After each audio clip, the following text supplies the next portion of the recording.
আসসালামু আলাইকুম। দিন 15 আগে একটা আলোচনা আমি আপনাদেরকে বলেছিলাম, যারা আমাদের নিয়মিত দর্শক তারা নিশ্চয়ই দেখেছেন, তাদের চোখে পড়ার কথা। অনেকেই হয়তো দেখেছেন, অনেক আমরা ভিউ দেখে বুঝেছিলাম যে অনেক দর্শক দেখেছেন যে এখন যা দেখছেন রাজনীতিতে এই পরিস্থিতি থাকবে না এবং আওয়ামী লীগ ফিরে আসবে। এটা কিন্তু আমার কথা না, সবাই বলে যে আওয়ামী লীগ বাংলাদেশে বাস্তবতা হচ্ছে, মানে যেভাবে বিএনপি এবং জামাতে ইসলামী ফিরেছে তাদের উপরে কিন্তু একরকম অঘোষিত একটা নিষেধাজ্ঞা ছিল। অঘোষিত আওয়ামী লীগের উপর ঘোষিত কার্যক্রমে নিষেধাজ্ঞা, বিএনপি এবং জামাতের উপরে অঘোষিত নিষেধাজ্ঞা ছিল। তারপরে জামাত বিএনপি ফিরে এসছে না, আওয়ামী লীগও ঠিক একইভাবে একই কারণেই ফিরে আসবে এবং এটার কোনো গত্যান্ত নেই, এটার কোনো রকম দ্বিমত নাই। এবং আমি আমার সেই আলোচনায় দিন 15 আগে যে আলোচনাটি, সেই আলোচনায় আমি বলেছিলাম যে এই বছরের শেষ নাগাদ আওয়ামী লীগের কার্যক্রম শুরু হবে। এখন সেটা কিভাবে হবে আমি জানি না, কিভাবে হবে, কোন প্রক্রিয়ায় হবে, শেখ হাসিনা হঠাৎ তার ঘোষণা অনুযায়ী শেখ হাসিনা চলে আসবেন কিনা। যেমন আমরা আওয়ামী লীগের বিভিন্ন কিছু নিয়েই তো আলাপ করা নিষিদ্ধ বা আওয়ামী লীগের খবর দেন নিষিদ্ধ, কিন্তু আমাদের সোশ্যাল মিডিয়া যেহেতু ওপেন এবং আমরা সোশ্যাল মিডিয়া প্ল্যাটফর্ম, সোশ্যাল মিডিয়ায় খুব একটা কার্ড ঘুরে ঘুরে বেড়াচ্ছে, অডিও কল ঘুরে বেড়াচ্ছে। আমরা সেই অডিও রেকর্ড টেকর্ড চালাতে যাচ্ছি না, আমাদের দেশে বাস করি, দেশে আইনের প্রতি আমাদের শ্রদ্ধাশীল থাকতে হয়। আমি সেই অডিও রেকর্ডও আপনাদেরকে শোনাতে চাই না। তবে ইতিমধ্যে অনেকেই জানেন যে শেখ হাসিনা তার জায়গা থেকে বলছেন, কিভাবে কি হবে জানি না, তিনি 6 মাসের মধ্যে ফিরবেন। কিন্তু আমরা বলছিলাম যে আওয়ামী লীগের কার্যক্রম শুরু হবে এবছরের শেষ নাগাদ। এবং দিন 15 আগে আমি এটা বলার পর আমাদের শো করেন নিয়মিত, আমাদের অতিথি হিসাবে আলোচনায় অংশ নেন দিল্লি প্রেস ক্লাবের সাবেক সভাপতি গৌতম লাহিড়ী। তিনি বললেন, আমার ওই শো এর আরো পরে দেখলাম, ওনার মতো করে, উনি হয়তো আমার শো দেখেননি, ওনার মতো করে উনি বলছেন যে তিনি আশা করছেন আগামী আগস্টে আওয়ামী লীগ সংক্রান্ত কোনো একটা ডেভেলপমেন্ট হবে। এরপর আজকে আমরা একটা শো করেছি, আপনারা দেখেছেন অনেকেই হয়তো, অ্যাডভোকেট মহসিন রশিদের। তার কাছে আমার প্রশ্ন ছিল যে এই যে বলা হয় আওয়ামী লীগ ফিরবে ফিরবে রাজনীতি, কবে নাগাদ ফিরতে পারে। তিনি কিন্তু তার মতো করে বিশ্লেষণ করে বলেছেন 6 থেকে 9 মাস, মানে আমি যে প্রিডিকশন করেছি সেটারই কাছাকাছি প্রিডিকশন। এবং শেষ পর্যন্ত এসে এখন কাদের সিদ্দিকী মুখ খুলেছেন। কাদের সিদ্দিকী বলছেন শিগগিরই আওয়ামী লীগ তার পজিশনে ফিরবে। বঙ্গবীর কাদের সিদ্দিকী কি বলেছেন তিনি, সেটা আমরা একটু জেনে নিই। আওয়ামী লীগ তার পজিশনে ফিরবে জানিয়ে কৃষক শ্রমিক জনতা লীগের প্রতিষ্ঠাতা বঙ্গবীর কাদের সিদ্দিকী বলেছেন, আল্লাহকে হাজির নাজির জেনে বলে যাচ্ছি, আগামী কয়েকদিনে কয়েক মাসে আওয়ামী লীগ তার পজিশনে যাবে। কিন্তু শেখ হাসিনার নেতৃত্বে আওয়ামী লীগ যা করে গতিচ্যুত হয়েছে তা যদি করে আওয়ামী লীগ আবার ডুববে। সম্প্রতি কালের কণ্ঠে আয়োজিত নিয়মিত টকশোতে এসব কথা বলেন তিনি। বঙ্গবীর বলেন, আওয়ামী লীগ বাংলাদেশের জন্ম দিয়েছে।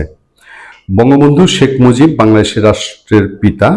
যারা শেখ হাসিনার সরকারে ছিলেন, যারা অতিরিক্ত করেছেন, দেশে আইন শৃঙ্খলা আছে, আইনের বই আছে, সংবিধান আছে, সেই অনুসারে তাদের বিচার হবে। দরকার পড়লে শেখ হাসিনারও বিচার হবে। কিন্তু দলীয়ভাবে নিষিদ্ধ করা, কার্যক্রম বন্ধ রাখা, এটা যারা করেছেন তারাই অন্যায় কাজ করেছে। প্রধানমন্ত্রী তারেক রহমানকে রাষ্ট্র পরিচালনায় পরামর্শ দিয়ে কাদের সিদ্দিকী বলেন, বিএনপি যদি শেখ হাসিনার নেতৃত্বে যেভাবে সরকারটা চলেছিল সেভাবে চলে, তাহলে তারেক রহমানের সরকার ডুববে। মানুষের কথা শুনতে হবে, মানুষকে বিশ্বাস করতে হবে এবং মানুষের বিশ্বাস অর্জন করতে হবে।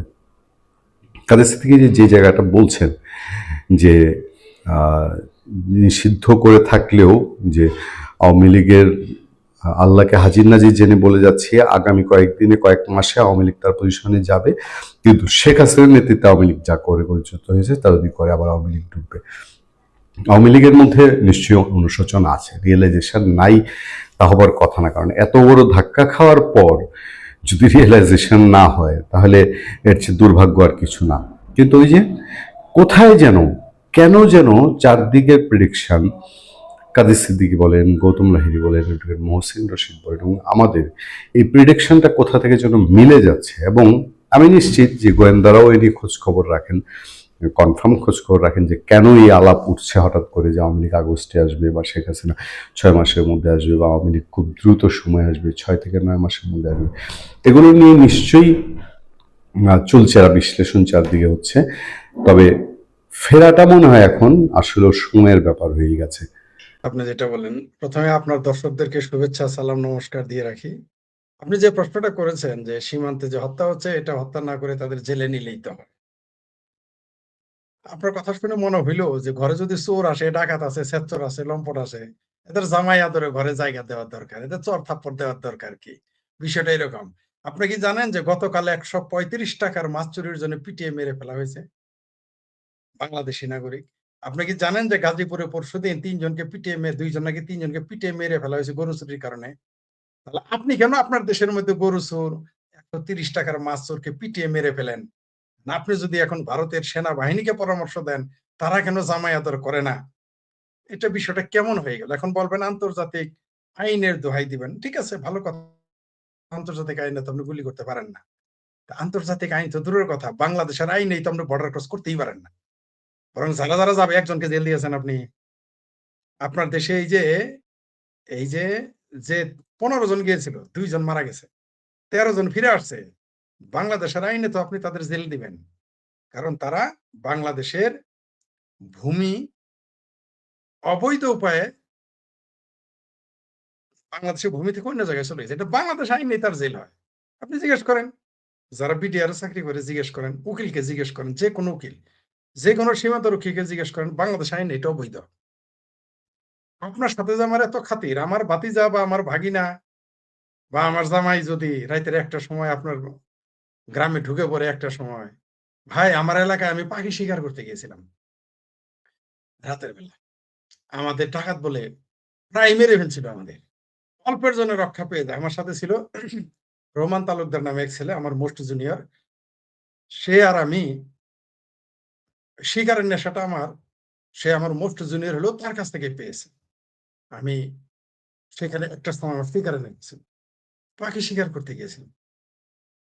আমরা বেঁচে গেছি কেন জানেন? কাকতালীয়ভাবে আমরা যে হাই স্কুলে পড়তাম, Rani Dinmoni model pilot high school Sarishabari. সেই শিক্ষক ছিলেন একজন বারিক, আব্দুল বারী কমান্ডার নামে আমাদের ইংরেজি শিক্ষক। কাকতালীয়ভাবে তার যেইখানে আমরা আটকে গেছি, আটকিয়ে ফেলেছে, মেরে ফেলবে। সেইখানে সেই স্যারেরকে যখন আমরা বলছি বাড়ি কোথায়? সিমলা বাজার সরিষাবাড়ি। তো বলছে যে আমাকে, "তোমার শিক্ষকের নাম বলো।" তো আমি বললাম ৪-৫ জনের নাম বলছি। বলছে, "আরো বলো।" তো তখন বারিক স্যারের নাম বলছি। বলছে, "তোমারে চিনবে? তুমি তারে চিনো?" আমি বলছি, "আমার স্যার আমি চিনব না?" সেই স্যারকে আনার পরে আমরা জানে বেঁচে যাই। আমার থানা একেবারে শেষে সিরাজগঞ্জের কাছাকাছি। আমার এলাকাতে আমি রাতের বেলা পাখি মানে আপনি তো জানেন যে পাখি শীতের পাখি, তখন শীতের পাখি ভোরে পাওয়া যায় অনেক। তো আমরা সেইজন্য খুব ভোরে চলে রাতেই রওনা দিয়েছিলাম। আমার এলাকায় সরিষাবাড়ির লোকে আমাকে মেরে ফেলতেছিল বা মারা যাইতে পারতাম। ওই স্যারের জন্য বেঁচে গেছি। আমি এবং রোমান তালুকদার, সালাম তালুকদারের ভাতিজা। ঠিক আছে? কফিল উদ্দিন তালুকদারের ছেলে। তো তাইলে আমার দেশে যদি আমাকে মেরে ফেলে, মেরে ফেলতে চায়, আর ২ টা উদাহরণ দিলাম মেরে ফেলা। আপনি সীমান্তে কেন আশা করেন জামাই আদর করবে? ভারত কি আমাদের যারা গরু চুরি করতে যায় মুরগি, তারা কি দুলাভাই হয় ভারত? আপনি তো এই কথাটা বললেন। বাংলাদেশের কোন আইনে আছে আপনি বাংলাদেশ থেকে স্লোগান দিবেন, ভারতকে দখল করবেন? কোন আইনে এটা বলা যায়? কোন আইনে বলা যায় যে শুভেন্দু অধিকারীকে আপনি মেরে ফেলবেন? কোন আইনে বলা যায় আপনি মিছিল করতে, করতে বলবেন নরেন্দ্র মোদীকে মেরে ফেলবেন? প্রকাশ্যে বলতেছে বাংলাদেশের লোক। কোন আইনে আপনি বলবেন যে জিহাদ করে ভারত দখল করবেন? কোন আইনে বলেন আপনি? তো এই সমস্ত আপনার ঘরে যদি ধোরা সাপ আসে, তাও না হয় দেখলেন যে এটা ধোরা সাপ মারিস না। কামড় দিলে কিছু হবে না। কিন্তু আপনার বাড়িতে যদি গোখরা সাপ ঢুকে, আপনি কি তারে দুধ খাওয়াবেন? যদিও সাপে দুধ খায় না। আপনি কি তাকে বালিশে যায় বিছানায় বালিশ দিয়ে দিবেন, "শুয়ে থাকো বাবা।" আইন শুধু ভারতের বেলায়। আপনি জান কেন? আপনার বক্তব্য হইলো যে, "আমার অসুখ হইছে, আমাকে এখন তুমি ওষুধ দাও।" আরে ভাই অসুখ হইলো কেন আপনার? এই কারণটা কেন? আপনাকে যেতে বলেছে কে? আজকে কি আপনি দেখেছেন যে একজন বিজিবি কি বলেছে? সে ভিডিওটা আপনি পেয়েছেন কিনা জানি না। বাংলাদেশের মানুষ সব গরু ছেড়ে দেয়। ভারতীয় সীমান্তে ঘাস খাইতে। চুলকানি আপনি বিষয়টা এরকম, আপনি মৌচাকের ঢিল মাইরা বলবেন, "মৌমাছি আমাকে কামড়াইলো কেন?" বিষয়টা এরকম না। আপনারে মৌচাকের ঢিল দিতে বলেছে কে? আপনাদের দাবি বা আমাদের বামপন্থীদের দাবি, মানবতাবাদীদের দাবি, ভালো কথা, আপনার সাথে আমি একমত, সীমান্ত হত্যা হবে কেন? আপনি যান কেন? ভারত তো গরুর মুত খাওয়ার দেশ, তাই না? ভারত তো, ভারতের জনগণ তো রাস্তায় হাগে মুতে, তাই না? কত পিছিয়ে পড়া। আপনি সেখানে যান কেন? লজ্জা থাকা উচিত তো। আপনি চুলকায় ঘাও বানাবেন আর বলবেন আমার ঘাও বড় হয় কেন? সীমান্তের কথা বলতেছেন, আইনের কথা বলতেছেন। আপনি নিজের দেশের সীমান্ত পার হয়েই তো বেআইনি। তারপর আবার আরেক দেশের সীমান্তে আপনি চলে গেছেন। তারপরেও আরেকটা অপরাধ করেছেন, আপনি চুরি করতে গেছেন। চোরা কারবারি করতে গেছেন। আপনি তো মারবেই। কেন মারবেন আপনাকে? আপনি কেন যান ওখানে? আপনি যায়েন না। আপনি কুমিরের সামনে, মানে মানে যে জলে কুমির আছে, যে নদীতে, আপনি বলেন আমি তো সাঁতার কাটতে গেছি, আমার কামড় দিয়ে কুমির খাইলো কেন? বিষয়টা এরকম না? সব, সব তো জিহাদ করবে। জিহাদ করতে গেছে তো এগুলা আসলে। খাবেন ভারতের, পড়বেন ভারতের, চোরাকারবারি করবেন ভারতের। আবার সেই ভারতকে গালি দিবেন। আবার সেই ভারত আপনার চিকিৎসা করবে। হাসপাতালে নিয়ে চিকিৎসা করছে, এটি তোর কপাল। বাংলাদেশ যদি হইতো, জিন্দেগিতে হাসপাতালে নিতেন, আপনিই বলেন, বাংলাদেশের কোনো বিজিবি ভারতের কোনো হিন্দুকে যদি এভাবে ধরতে পারতো চোরাকারবারি, তারা হাসপাতালে নিত কিনা? এটুকু আমাকে বলেন। ভারত এত খারাপ, সেই দেশে আপনি যাবেন কেন? প্রথম প্রশ্ন। আপনি যান কেন? আপনি কে যেতে, ভারত কি বলেছে তুমি আসো? আপনি যান না, তাহলে তো লেখা চুকে যায়। অর্থাৎ আপনি বলতেছেন যে এই দেয়ালটা আমার উপরে ধসে পড়লো কেন? আরে ভাই, আপনি দেয়ালের কাছে যান কেন? জানেনই তো এই দেয়ালটা নরম বা পুরনো বা বিপজ্জনক, আপনি যান না। আপনি রেলগাড়ির সামনে না গিয়ে যদি বলেন যে আমার উপর রেলগাড়ি গেল কেন? বিষয়টা এরকম হয়ে গেল না? ওই যত আইনের দোহাই দেন, আইনের দোহাই, দায় শুধু ভারতের। মানে সব দায় শুধু ভারতের। বাংলাদেশের লক্ষ লক্ষ মানুষ গত ২০ বছরে, আমার দেখা মতে, মানে আগে তো আছেই, এখন তো হচ্ছেই। আমি ২০২০ সালের পর্যন্ত আপনাকে বললাম। ২০২০, ২০০১ থেকে ২০২০ সাল পর্যন্ত আমার চোখে দেখা হাজারো না, লক্ষ লক্ষ মানুষ মাগনা চিকিৎসা করে আসছে ভারত থেকে। আসার সময় রেলে টিকিটও নিয়ে আসছে, আবার এক্সট্রা পয়সাও নিয়ে আসছে হাসপাতাল থেকে। অনেক ধনী মানুষও নিয়ে আসছে, গরিব না। একটা মানুষকে আপনি কোনোদিন শুনছেন যে ভারত থেকে মাগনা? আমি ছাড়া, আমি শেখ ফরিদ ছাড়া আপনাদের এই কথাটা কে বলেছে? বলেন। বাংলাদেশে কোনো সাংবাদিক বলেছে? বলে নাই। বাংলাদেশে কোনো বুদ্ধিজীবী বলেছে? বলে নাই। বাংলাদেশে কোনো নেতা বলেছে? বলে নাই। বাংলাদেশে কোনো রোগী বলেছে? বলে নাই। বাংলাদেশের কোনো ডাক্তার বলেছে? বলে নাই। এটা কি শুধু আমিই জানি? আর কেউ? আচ্ছা, আমি জানি আর মনে করেন রোগীরা জানে। জীবনে কোনোদিন কেউ ফেসবুকে লিখছে যে হে ভারত সরকার, আমি তোমার দেশ থেকে বা তোমার হাসপাতাল থেকে বা ওই হাসপাতালের নাম নিয়ে, কারণ নরেন্দ্র মোদীর নাম নিলে তো আবার ইমান চলে যাবে, তাই না? বেহেশত বাতিল হয়ে যেতে পারে। আপনি যে হাসপাতাল থেকে চিকিৎসা করে আসছেন, সেই হাসপাতালের নাম লেখে একটা পোস্ট দিতেন। দিয়ে বলতেন, এই হাসপাতাল থেকে আমি ফ্রি অফ কস্টে চিকিৎসা করে আসছি। আজ পর্যন্ত শুনেছেন কোনদিন কোন বাংলাদেশী মুসলমান এটা বলেছে? মুসলমানের কথা কি বলবো, হিন্দুরাই তো বলে নেই। বাংলাদেশী হিন্দুরাও তো বলে নেই চিকিৎসা করে আইসা মাগনা। আমি আপনাদের প্রথম জানিয়েছি। দেখে মনে করছেন বুদ্ধিজীবীরা জানে না? জানে, কিন্তু তারা বলবে না। কারণ আসলে এইখানে কি বলবো আর, আমরা তো কৃতঘ্ন, অকৃতজ্ঞ জাতি। আমরা উপকারের উপকার স্বীকার করি না। ৭১ও স্বীকার করি নাই। ৭১ আমাদের ১ কোটি মানুষকে খাইয়েছে, পরিয়েছে। ওটা নয় তোমার, তারা বলে যে এটা তার লাভে করছে।